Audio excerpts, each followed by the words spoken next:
Le'Veon Bell signing with the Kansas City Chiefs. Now, obviously, he's not going to be involved this week. So this might be the last week Clyde Edwards-Helaire is the bell cow back for the Kansas City Chiefs. This might be the last week for that. Look, you bring it, you're signing Le'Veon Bell. He's going to be involved. Now, what that split is going to be, we're probably not going to know until next week. The Kansas City Chiefs came out today and said that they hope that Le'Veon Bell will be cleared because he still has to go through all the COVID protocol stuff and from changing teams and everything like that. They're hoping he'll be cleared and good to go and be able to practice by next Wednesday. So that way he can be involved heading into week 7. What that split's going to be, to be determined. Here's what we do know as far as why the Chiefs were interested in doing this signing. Edwards has been non-effective in the red zone so far. I don't think it's completely his fault. I think some of the play calling, I think the offensive line hasn't been able to get much of a push when they get down in the trenches are to blame as well. But the fact remains that he has not been able to convert too much in the red zone, something that I thought could be an issue just given his size and being that he's not an explosive running back there. You remember, this is a guy who ran a 4.6. He doesn't have that second gear. I've talked about that before. I think that's why he hasn't been going romper room on everybody and why everyone's been kind of a little disappointed that he hasn't flashed and shown anything as far as being special, because I don't really think his explosiveness is special to begin with.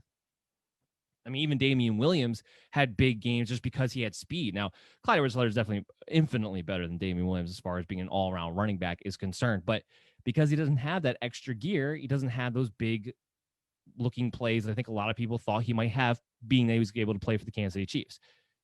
He has been more involved in the passing game over the past couple of weeks. But at this point in his career, that might be Le'Veon Bell's best feature.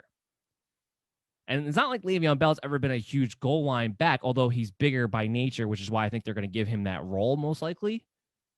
But that's where it's interesting. Because Le'Veon Bell's best feature is his ability to catch the ball, we might be looking at a decently even timeshare, dare I say. I know a lot of people aren't going to agree with that. Some because they don't think Le'Veon Bell should be in an even timeshare. Some because they have CEH and they don't want to be bothered with the prospect that this might be an even timeshare. But Le'Veon Bell is not coming in to do the LaShawn McCoy thing last year, which was, get 10 to 12 carries, and that's the only part of the game he's really going to be involved in. He's not going to be involved that much in the passing game. That's not what he's coming in to do. He's coming in to be involved in every facet of the game. It's just going to be a question of how often is he involved? How often is he on the field? It would not surprise me at all, especially considering that we've seen Darrell Williams suddenly get an uptick in snap count last week. It would not surprise me if Le'Veon Bell and CEH are on a series-by-series split for the Kansas City Chiefs and Andy Reid moving forward. It would not surprise me. They are both running backs who can play all 3 downs because of their skill sets. So it's not going to be a specialized role thing outside of, I could see it being Le'Veon Bell's specialized role when it gets into the goal line situation. If that winds up happening, then both CEH and Le'Veon Bell at that point would become high-end RB3s, low-end RB2s every single week, if that's a scenario that plays out.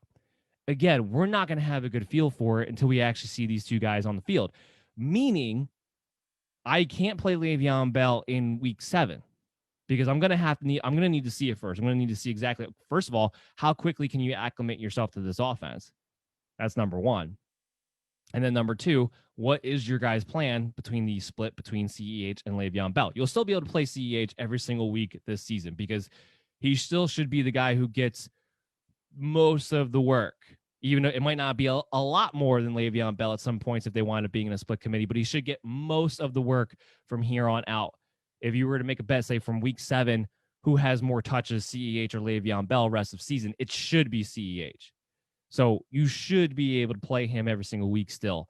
Just he's not going to be a guy who can be considered a high-end RB2, low-end RB1 anymore after this week. He's going to have to fall back down to the low-end RB2, high-end RB3 range instead. Doesn't really surprise me. This isn't a guy that I thought was going to get 250 touches. That's why I told everybody in MD Nation coming into the draft, and this, obviously this is before they even had Le'Veon Bell, that he wasn't worth a first-round pick because of that.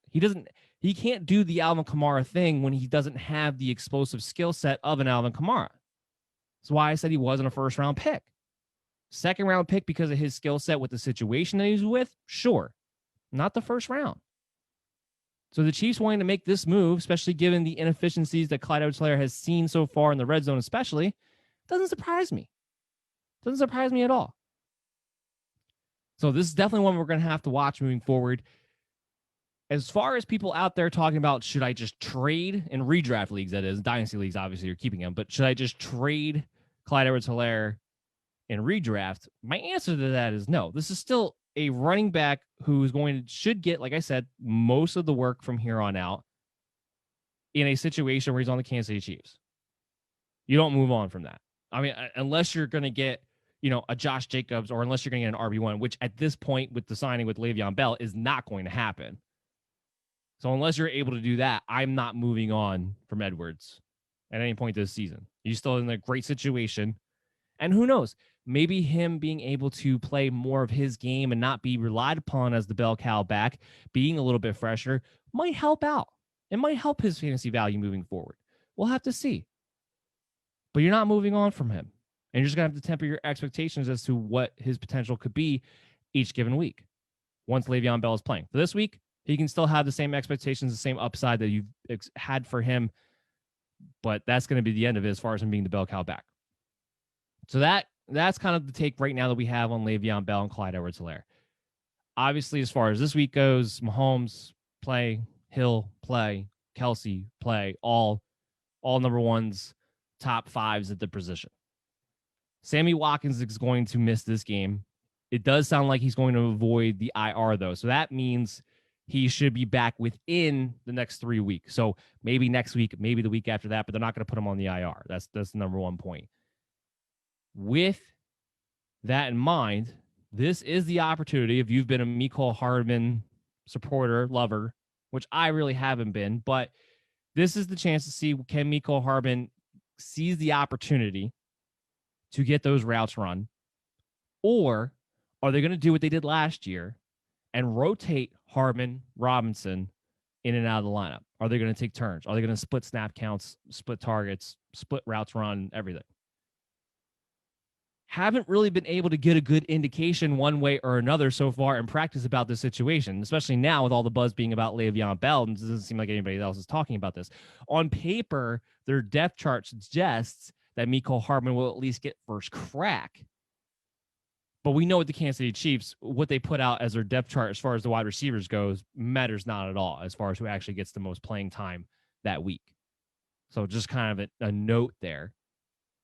They drafted him in the second round. He's more in their future plans than DeMarcus Robinson is.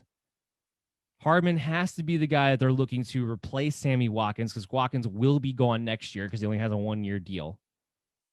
I have to imagine they're actually going to give him the opportunity now to see if he can seize it, to see if he can be that guy. That's what he's there to be. So I have to believe at least this week, the game plan going into the game will be to allow Mecole Hardman to be that second receiver to Tyreek Hill. Obviously, if you're looking to play Mecole Hardman, yes, of course he has a tremendous upside given his explosive ability with Patrick Mahomes. There's still going to be a very low floor until we actually see him get a stable amount of targets. And that's the question that I have. Everything logically tells me he should get that opportunity. But that doesn't mean that's what the coaching staff is going to do, and we haven't seen it really play out to that point, because there has been plenty of instances where they seem to favor the veteran DeMarcus Robinson in these situations when it comes to opportunities to actually play more.